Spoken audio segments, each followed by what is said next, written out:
I am a student. So দেখো আইটা যিনি তিনি কিন্তু student, I is equal to student, alright, একই বিষয়। তারপর দেখো জেরিন লুকস বিউটিফুল, তার মানে এই বিউটিফুলটা কে? জেরিন, অর্থাৎ সাবজেক্টের সাথে কমপ্লিমেন্টের কি আছে? একটা মিল আছে, বিষয়টা একই বোঝায়। সো এই ধরনের সেন্টেন্সের ক্ষেত্রে যে ভার্বগুলো বসে সেই ভার্বগুলো হচ্ছে লিঙ্কিং ভার্ব, যেমন লুকস, এম, অলরাইট। সো এখন কত হচ্ছে, ভালো করে খেয়াল রাখো ভাইয়া। সো এখন কথা হচ্ছে যে ভাইয়া লিঙ্কিং ভার্ব কোনগুলা চিনব কিভাবে? ভাইয়া তোমাদেরকে সহজ করে একদম 4টা দিয়ে দিচ্ছি, মাত্র 11টি। কয়টি ভাইয়া?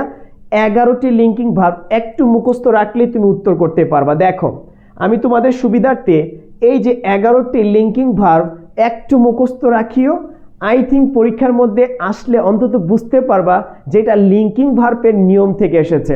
সো ভার্বগুলো কি কি একটু পর আমি তোমাদেরকে ফর্মুলাটা দেখাবো যে লিঙ্কিং ভার্ব কাজ করে কিভাবে, রাইট? পরীক্ষায় আসলে তুমি কিভাবে বুঝবে এটা লিঙ্কিং ভার্বের নিয়ম। একটু ওয়েট করো। আগে তুমি এই যে 11টি ভার্ব আছে দেখো আমি সেট করে দিয়েছি। এই ভি মানে অক্সিলারি ভার্বগুলো বোঝায়, এম, ইজ, আর, ওয়াজ, আর, এগুলো হচ্ছে ভি ভার্ব। তারপর হচ্ছে দেখো become, feel, appear, smell, stay, sound, tasty, look, seem, remind. Here the important linking verb. So এখন কথা হচ্ছে ভাইয়া এইগুলা সেন্টেন্সে থাকলে আমরা কিভাবে ইউজ করব বা আমরা পরীক্ষার প্রশ্ন থেকে উত্তরটা বাছাই করে নিব, অলরাইট? সো এটা হচ্ছে মূল বিষয়। সো আমরা একটু দেখার চেষ্টা করছি মেইন যে বিষয়টা আছে সেইটা একটু আমরা চলে যাই, সেই টপিকটাতে আমরা চলে যাই। চলো আমরা এখন ব্যবহার শিখব। একটু মন দিয়ে তোমরা খাতা কলম নাও, ভাইয়া যেটা বলছি লেখার চেষ্টা করো। দেখো এই জায়গার মধ্যে এই যে 3টা ফর্মুলা, কয়টা ফর্মুলা ভাইয়া? এই 3টা ফর্মুলা তোমাকে সুন্দর করে খাতা কলম নিয়ে লিখে ফেলো। এই 3টা ফর্মুলার মাধ্যমে লিঙ্কিং ভার্ব কি করব আমরা? শেষ করব। দেখো ফার্স্ট ফর্মুলাটা কি? লিঙ্কিং ভার্ব থাকবে, তারপরে অ্যাডজেক্টিভ থাকবে। কারণ আমরা জানি সাধারণত, আবার বলছি সাধারণত ভার্বের পর বসে অ্যাডভার্ব, বাট লিঙ্কিং ভার্বের ক্ষেত্রে ফর্মুলাটা হবে যে লিঙ্কিং ভার্ব 11টি দেখিয়েছি যে কোনো একটা থাকবে, তারপরে আমরা ইউজ করব অ্যাডজেক্টিভ, নট এ অ্যাডভার্ব। একটু মন দিয়ে দেখো, একটু পরে আমরা উদাহরণ দেখব।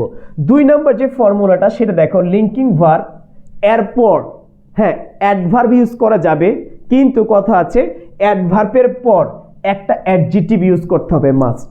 সো এই 2টা বিষয় তোমাকে মাথায় রাখতে হবে। Formula number 1, formula number 2, formula number 3। একটু খেয়াল করো, লিঙ্কিং ভার্ব থাকবে, তারপরে কি থাকবে ভাইয়া?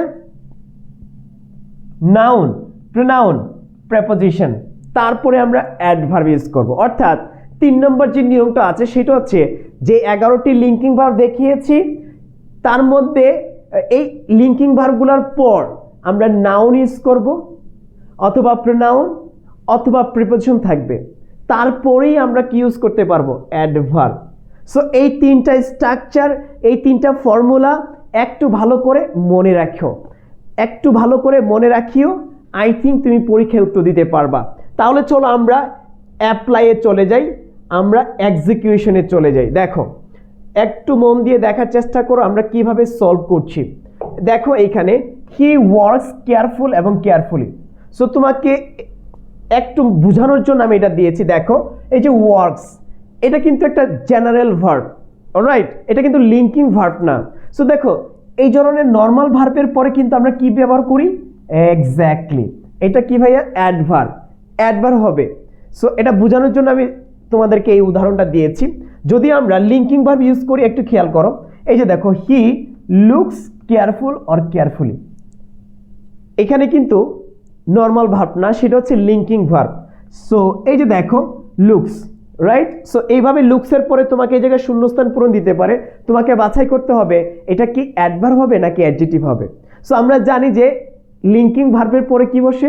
অ্যাডজেক্টিভ বসে। সো এই জায়গার মধ্যে দেখো careful, this is a adjective, not a adverb. So আমরা উত্তর হবে কেয়ারফুল, কারণ লিঙ্কিং ভার্ব আছে, লিঙ্কিং ভার্বের পরে আমরা জানি অ্যাডজেক্টিভ বসে, দ্যাটস ওয়াই আমরা কেয়ারফুল বসিয়েছি। আই থিঙ্ক উদাহরণটা বুঝতে পেরেছো। তারপর যদি আমরা চলে যাই পরবর্তী যে উদাহরণটি আছে সেটা দেখো। এই যে দেখো লুকস, লিঙ্কিং ভার্ব আছে, তারপরে কি আছে, প্রেপোজিশন আছে। আমরা জানি লিঙ্কিং ভার্বের পর যদি প্রেপোজিশন, নাউন, প্রোনাউন এরপর বেসিক্যালি কি ইউজ করি ভাইয়া, অ্যাডভার্ব ইউজ করি। সো এই জায়গার মধ্যে কেয়ারফুল, কেয়ারফুলি একটু কমেন্ট করে জানিয়ে দাও তো দুইটার মধ্যে কোনটা বসবে। অলরাইট, দুইটার মধ্যে কোনটি বসবে ভাইকে একটু চট করে জানিয়ে দাও, আমি দেখতে চাই। সো দেখতে পাচ্ছ উত্তর হবে কেয়ারফুলি। কেন? কারণ আমরা জানি লিঙ্কিং ভার্বের পরে যদি নাউন, প্রোনাউন, প্রিপোজিশন আসে এরপরে আমরা কি বসাবো, অ্যাডভার্ব বসাবো। এক্স্যাক্টলি প্রিয় শিক্ষার্থীরা। সো আমার মনে হয় তোমাদেরকে চমৎকারভাবে ভাইয়া লিঙ্কিং ভার্বের যে ব্যবহারটা এইটা তোমাদেরকে শিখাতে পেরেছি। জাস্ট তোমাদের দায়িত্ব হচ্ছে এই তিনটা স্ট্রাকচারটাকে ভালো করে খাতা কলমে প্র্যাকটিস করা, উদাহরণগুলো অ্যাপ্লাই করা। ঠিক আছে? আর বিশদ উদাহরণ আছে, আমরা পেইড ব্যাচে সকল বিষয় ক্লিয়ার করে দিব। আমাদের পেইড ব্যাচে ভর্তির জন্য তোমাকে যে কাজটি করতে হবে, এই যে নাম্বারটি 0177271271, এই নাম্বারে ফোন দিতে হবে অথবা লার্ন উইথ ইমরান পেজে মেসেজ দিতে হবে। আশা করি বুঝতে পেরেছো। ভাইয়েরা চেষ্টা করছি তোমাদেরকে ইংরেজি গ্রামারের একদম টু দ্য পয়েন্টে বিষয়গুলো শেয়ার করা, ক্লিয়ার করে দেওয়া।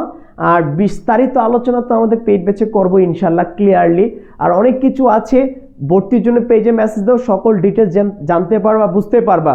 সো সময় ক্ষেপণ না করে আশা করি ভর্তি হয়ে যাবে। আজকের পর থেকে আশা করি লিঙ্কিং ভার্ব নিয়ে কোনো প্রবলেম হবে না। ঠিকঠাক মতো বুঝতে পেরেছো। দেখা হচ্ছে অন্য আরেকটি গুরুত্বপূর্ণ টপিক নিয়ে। ততক্ষণ পর্যন্ত ভালো থাকবে, সুস্থ থাকবে। আসসালামু আলাইকুম।